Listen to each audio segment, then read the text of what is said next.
Sa malayong bayan ng Tadyan, meron silang misteryosong itinuturing na bantay ng kalikasan. Igat.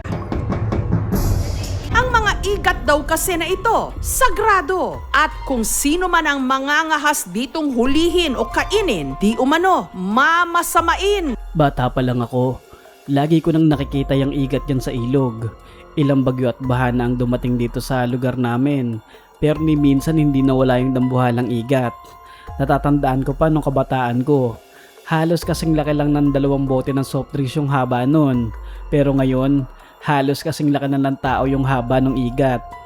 Pinaniniwalaan naming mahiwaga yung igat dahil tuwing may sakuna, hindi nadadama yung baryo namin. Kaya inaalagaan talaga yung igat dyan sa ilog. Lalo na kaming mga matatanda. Nagdadala kami ng isda para lang ipakain dyan sa igat. Dahil yun ang paraan namin ng pasasalamat sa pagprotekta ng igat sa lugar namin. Maraming nawiwirduan sa maniniwala namin, pero walang masama kung maniwala kami. Dahil noon pa, ito na yung nakasanayan naming paniniwala. Kung ang ordinaryong igat nasa isang talampakan lang ang haba, ang mga igat na ito, sintabaraw ng hita ng tao. Napakalaki ng pagkakaiba ng normal na igat kumpara sa igat dun sa ilog namin. Yung mga normal na igat, nasa 2 roller lang haba nun. Yung sa amin halos kasing haba ng tao. Tapos yung lapad gahita pa. Noon hindi lang isa yung dambuhalang igat dyan sa ilog. 2 daw yun sabi ng lolo ko. Pero may isang lasing daw na kumuha ng igat dyan sa ilog at ginawang pulutan. May mga nakakita sa ginawa ng lalaki na pagkuha sa igat. Pero makalipas lang ang ilang araw, natagpuan na lang daw yung lalaki na wala ng buhay sa loob ng bahay nila. Inatake daw sa puso. Kaya simula nun wala nang nagtangka na kunin yung dambuhalang igat sa ilog. Doon mas lalong lumakas yung paniniwala ng mga tao sa amin na mahiwaga talaga yung igat sa ilog namin. Kaya dapat namin itong ingatan. Pero ano nga bang meron sa tinatawag nilang enchanted igat? Pinaniniwalaan din daw na nasa 100 taon na ang tanda ng mga ito. Buhay pa yung lolo ko. Nakukwento niya na sa akin yung tungkol sa dambuhalang igat. Nasa 100 taon na daw yung tanda nun. Isipin mo patay na nga yung lolo ko. Pero yung igat na yun buhay pa hanggang ngayon. Bihira lang lumabas yung igat sa ilog. Lagi yung nagtatago sa ilalim ng malalaking bato. Pero tuwing bilog ang buwan, makikita mo yun na palangoy-langoy na para bang lumalakas ang enerhiya ng igat tuwing bilog ang buwan. Minsan may mga albularyo ang nagpupunta sa ilog, lalo na paggabi, humingi sila ng basbas sa igat dahil pinaniniwalaan nila na ito ay diwata ng ilog, na nag-anyong igat lang. Isa rin yun sa dahilan kung bakit marami ang naniniwala na mahiwaga talaga yung dambuhalang igat sa ilog namin. Ang nakuhanan naming video ng pinaniniwalaang maalamat na igat, ipinakita namin sa isang marine biologist. Nung nakuna ng video yung dambuhalang igat, may mga nagpuntang eksperto sa lugar namin. Sinabi nila na hindi daw mahiwaga o misteryoso yung igat sa ilog. Normal lang daw yon sa uri ng mga igat na nasa ilog namin. Malabo daw na 100 taon na yung igat. Dahil umaabot lamang daw yung ganong klase ng igat ng 40 taon. Hindi rin daw totoo yung mga paniniwala namin na nililigtas ng igat yung baryo namin. Sadyang hindi lang daw kami dinadaanan ng bagyo. Pero kahit na anong sabihin nila, dahil sa igat na yun natuto kaming magmahal sa kalikasan. Kaya itutuloy pa rin namin na alagaan yung ilog at yung igat na nakatira doon. Totoo man o hindi, ang mga nagpapasalin-saling kwentong bayan, walang masamang pag-usapan para matuto tayong respetuhin ang ating kalikasan. Residente ng San Jose del Monte sa Bulacan, nalunod sa ilog. Sa San Jose del Monte, Bulacan, kung saan meron daw naninirahang nilalang na nakunan pa ng litrato. Matagal nang usap-usapan sa lugar naman yung tungkol sa nilalang sa ilog na kumukuha ng bata.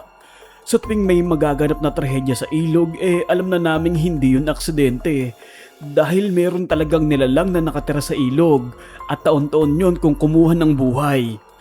Nung nabubuhay pa yung lola ko, Nakita na daw niya mismo yung nilalang sa ilog. Binalak din daw siyang kunin nun, pero hindi nangyari dahil nailigtas siya ng tatay niya, kaya naagapan. Pero base sa kwento ng lola ko, habang naliligo daw sila sa ilog magkakaibigan, ay biglang may humawak sa paa niya at hinila siya pababa. Pagdilat daw ng mata niya, nakita niya sa ilalim ang isang nilalang na may mahabang buhok at maputi ang balat.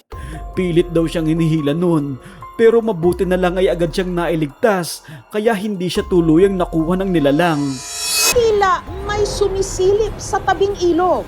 Parang kung anong nilalang na may mahabang buhok at itim na mga mata. Nung kamakailan lang, may nalunod na naman sa ilog. Sabi ng mga nakakakilala sa bata marunong daw yun lumangoy, kaya hindi nila alam kung paano nangyaring bigla na lang nalunod yung bata. Pero bago daw yung aksidente, may napansin silang kakaiba sa ilog dahil may nakita silang kakaibang nilalang na sumama sa picture nila. Isang babae na may mahabang buhok at itim ang mga mata na may maputing balat. May kasama yung nilalang na bata sa gilid ng bato na para bang bihag niya ito. Pero nung tignan nila ulit yung bato, ay wala na dun yung nilalang. Pero kahit na may senyales na, tumuloy pa rin sila sa pagligo at dun na nga nangyari yung hindi nila inaasahan. Halos taon-taon daw, meron talagang nalulunod sa ilog na ito sa barangay Muzon East. Taon-taon talagang may nalulunod dyan sa ilog. Pero kahit alam na ng mga tao ang sekreto ng ilog na yan, marami pa rin ang nagwawalang bahala. Lalo na pagsasapit ang bakasyon. Dumadagsa ang mga tao dyan sa ilog para maligo. At tuwing bakasyon din mas marami ang bilang ng mga nalulunod. Pero kahit na anong babala na delikado ang ilog, sadyang matitigas ang ulo ng mga tao dito sa amin. May ilang mga albularyo na rin ang sumubok na paalisin yung nilalang na kumukuha ng bata sa ilog.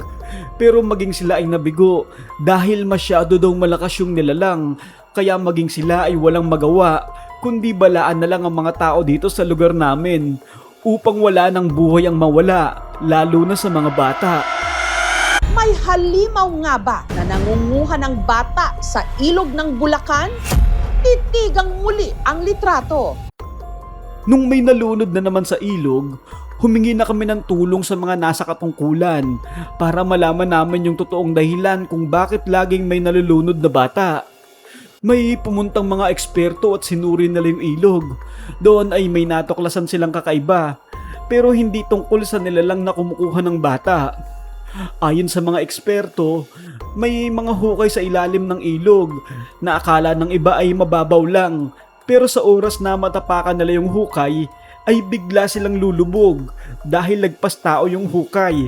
Isa daw yun sa dahilan kung bakit may biglang nalulunod dahil akala nila ay mababaw lang ang tinatapakan nila. Pero ang totoo may hukay pala na magpapahamak sa kanila.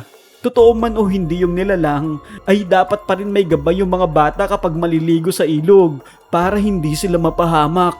Alam nating ang ilog ay buhay. Pero pwedeng-pwede ring manguha ng buhay. Isang bata sa Quezon, sugatan ang ulo matapos dapuan ng isang hindi pa matukoy na nilalang na umaatake raw sa kailaliman ng gabi. May pakpak din daw ang balibalita ngayon sa isang bayan sa Quezon na nagdudulot sa kanila ng pangamba.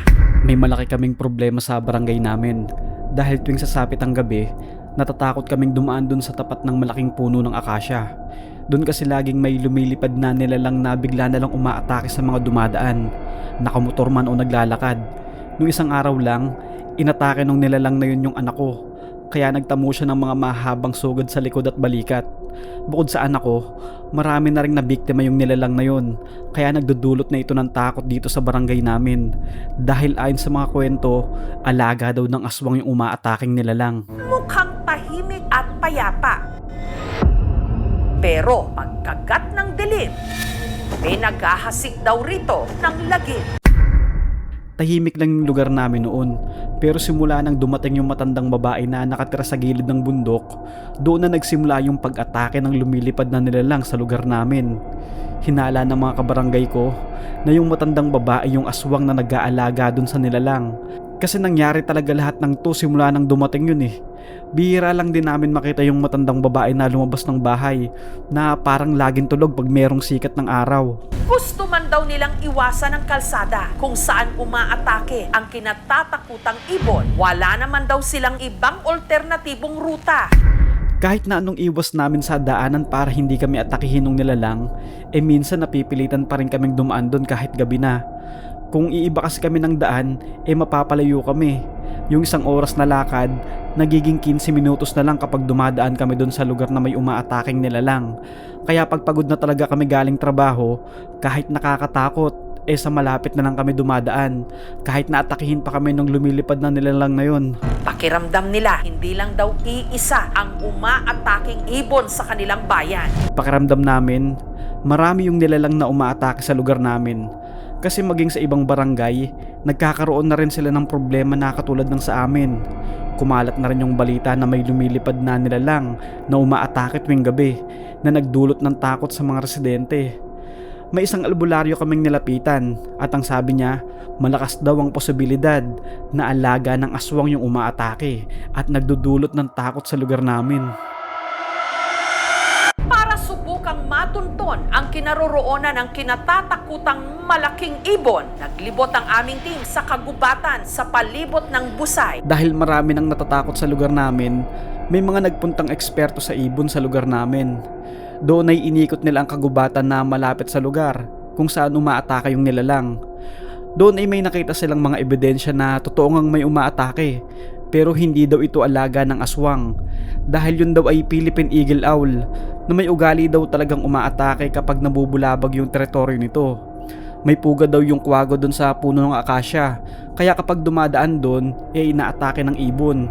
Akala namin, alaga talaga ng aswang yung nilalang. Yun pala, kwago lang. Kaya dapat hindi talaga muna kami maniniwala sa mga sabi-sabi dahil baka maling impormasyon yung makuha namin.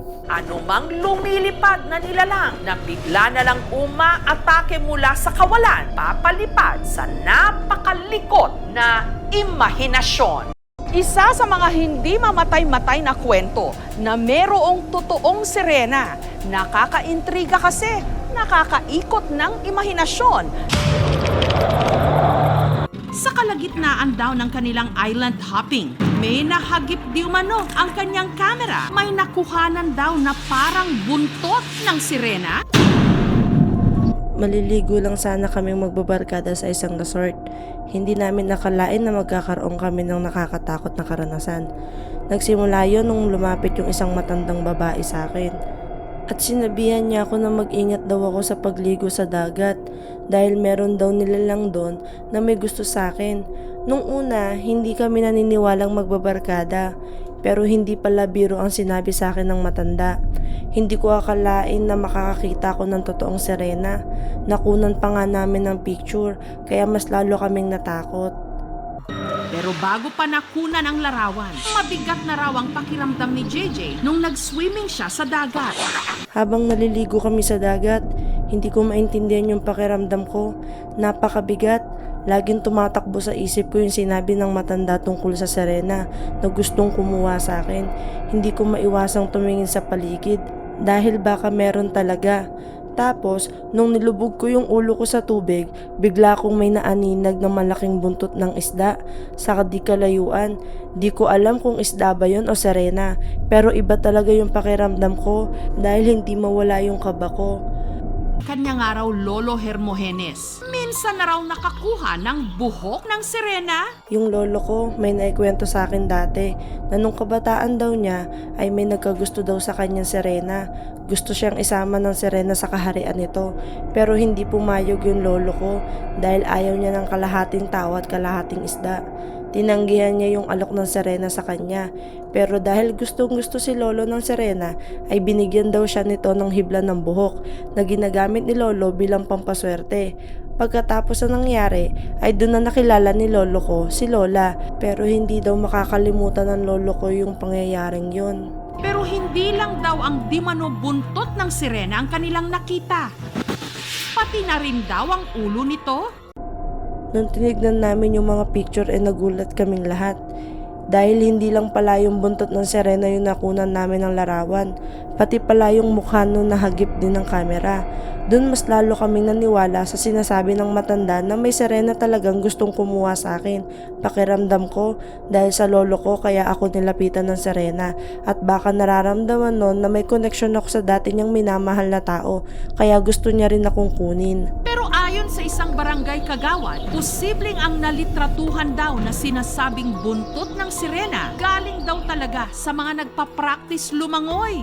Nung sinabi sa amin ni Kagawad na baka hindi sirena yung nakita namin, medyo gumaan na yung pakiramdam ko. Sinabi kasi ni Kagawad na baka yung mga nag-aaral sa mermaid school yung nakita namin. May mga nag-aaral pala na free diving sa lugar kung saan kami naligo, at ang ilan sa mga yon ay nagkasuot ng pang sirena. Yun siguro yung nakuhanan namin ng picture. Sa likod ng ating imahinasyon, mabilis na nabibigyang buhay ng isipan kahit pa ang mga bagay na mahirap paniwalaan. Isang bata ang nagkaroon ng itim na marka sa loob ng kanyang bunganga.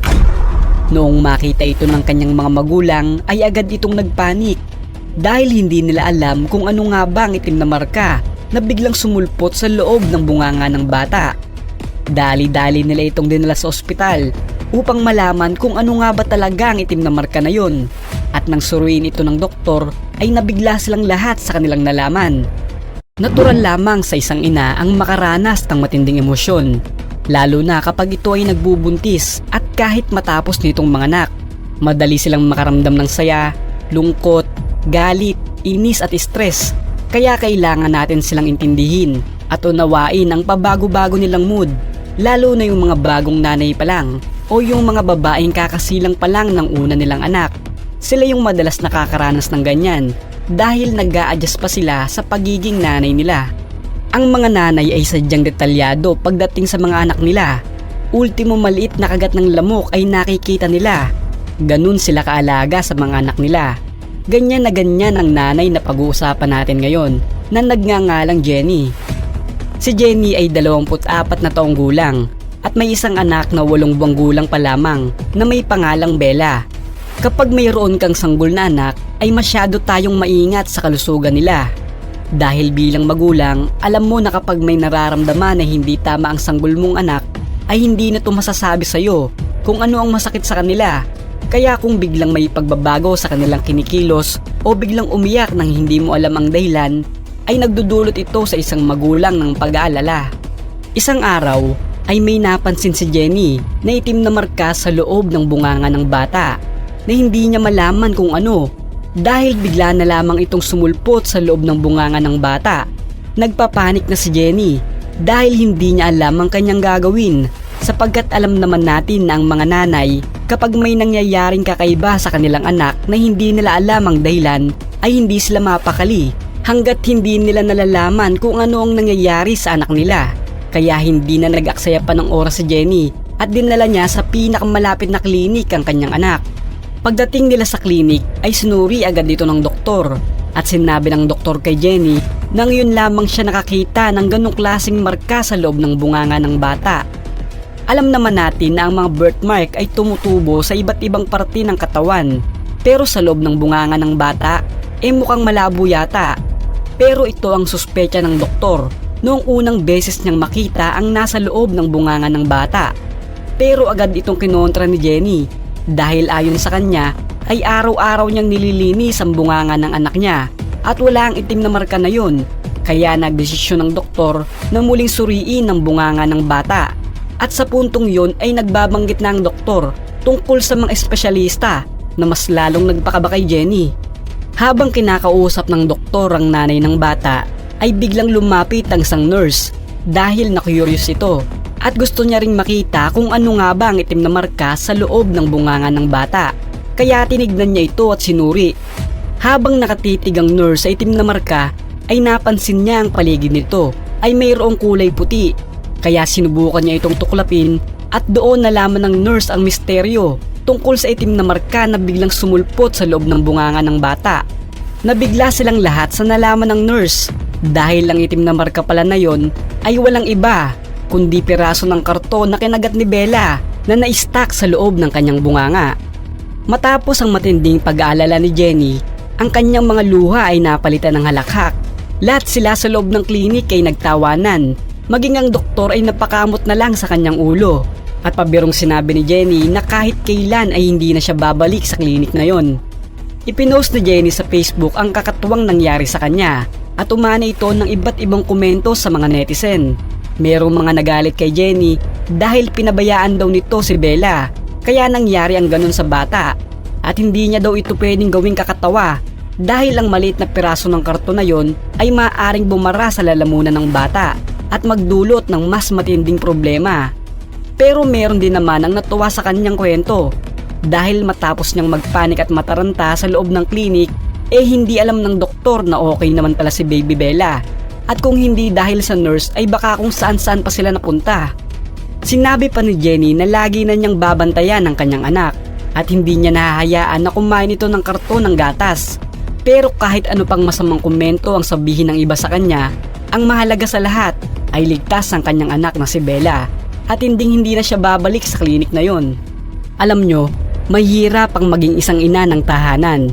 Dahil iniisip ng iba ay madali ang maging isang nanay dahil laging nasa bahay.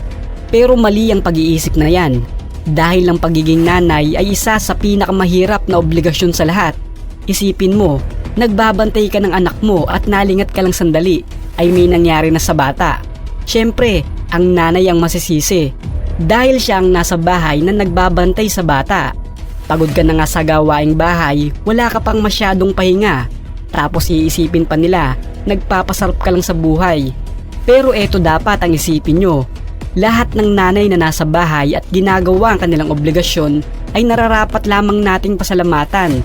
Dahil hindi man sa kanila nanggagaling ang suportang pinansyal, ay binibigay naman nila sa atin ng sobra-sobrang pag-aalaga at pagmamahal.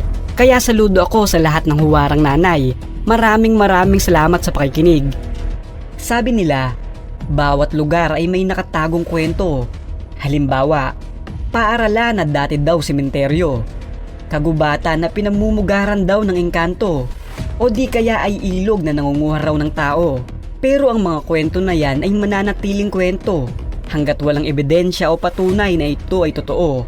Kaya may mga taong handang isakripisyo ang sariling kaligtasan para makamit lamang ang sagot sa mga katanungan at madiskubre ang mga lihim na naghihintay lamang na matuklasan.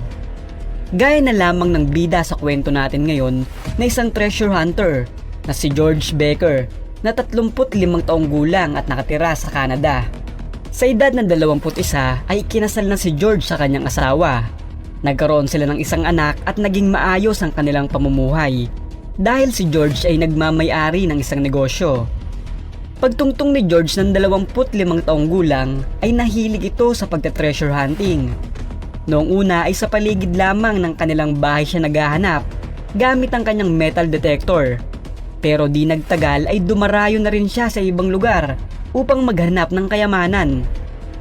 Sa kanyang paglilibot ay marami na siyang nakuhang mga bagay na may halaga tulad ng mga lumang barya, singsing na nabaon sa lupa o di kaya mga sinaunang gamit na matatawag nating antigo.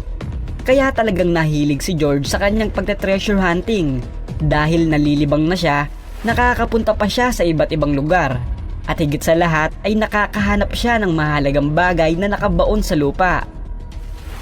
Hanggang isang araw, habang naglilibot si George sa isang bakanting lote na malapit sa isang gubat, ay biglang tumunog ang kanyang metal detector. Senyales na may metal na nakabaon sa lupa. Maaring bakal, pilak o di kaya ay ginto.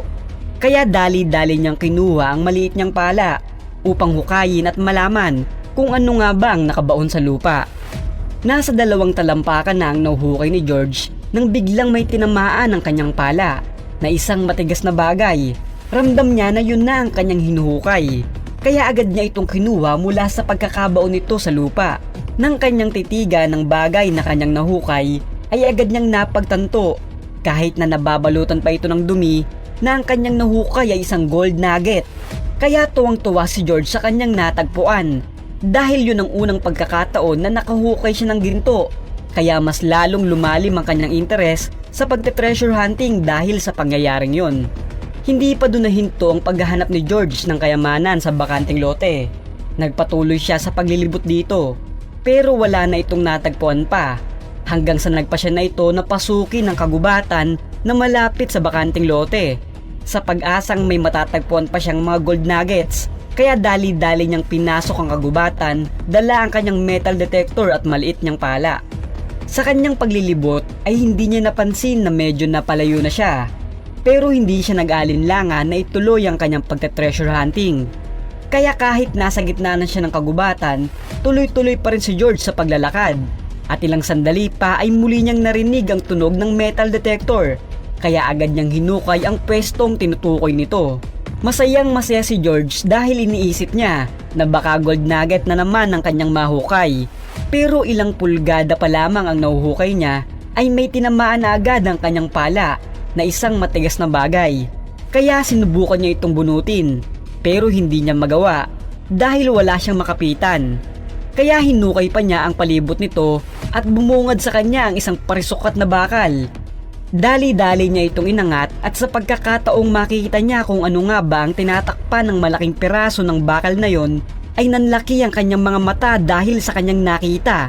Sapagkat ang bakal pala na yon ay pinto ng isang lihim na lagusan. Hindi malaman ni George ang kanyang gagawin, kung papasukin ba niya ito o ipapaalam sa otoridad ang kanyang natagpuan.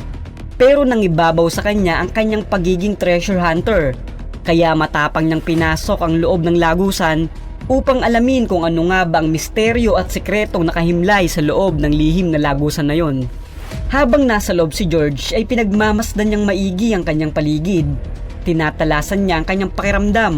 Dahan-dahan siyang naglalakad bilang pag-iingat dahil hindi niya alam kung ano ang maaari niyang makita o maengkwentro sa loob ng lihim na lagusan. Ilang minuto lang ang lumipas ay may napansing kakaiba si George, kaya agad niya itong nilapitan upang malaman kung ano ang bagay na kanyang nakita. Sa kanyang paglapit ay tila nakaramdam siya ng takot dahil isang lumang bomba ang nakita niya. Sa tabi nito ay may mga lumang baril at mga bala na nababalutan na ng lupa. Agad nawala ang takot ni George at napalitan ng pagkamangha, kaya itunuloy niya ang paglilibot sa loob dahil alam niyang marami pa siyang matatagpuan dito. Matapos malibot ni George ang loob ng lihim na lagusan na kanyang natagpuan, ay agad niyang ipinaalam sa otoridad ang tungkol dito.